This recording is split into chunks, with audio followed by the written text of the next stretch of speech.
does neb wedi dweud mae'n hwyr yn ddifrifol am osod y dyfeisiadau. Newid y ddyfais gyntaf tu allan i glwb y ceidwadwyr ym Bangor. Bu'n rhaid galw am gymorth yr uned ddifa Bongeo ferchydd at Somalia.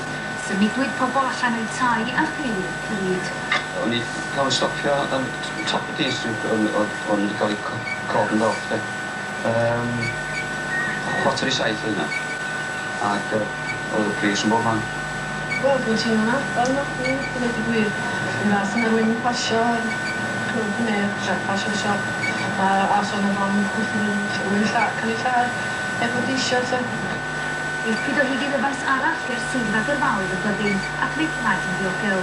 Ond yma does neb wedi hawlio cyfrifoldeb o'n osod yr un o'r dyfeisiadau ac mae'r heddlu wedi gwrthod gwneud unrhyw sylw.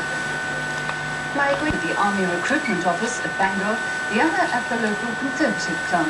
No one's yet claimed responsibility for the attacks, but detectives say the devices aren't similar to those used in the past by the extremist group Gwynedd. Both devices were found early this morning.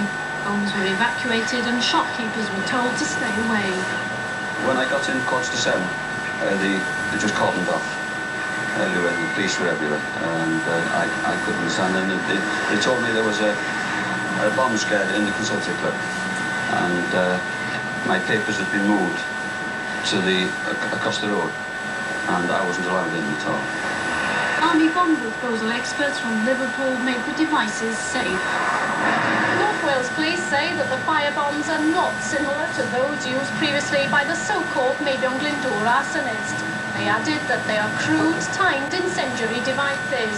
But they say it's not possible yet to say whether this is part of a new campaign. But people living nearby say that whoever planted the devices could have killed an innocent person.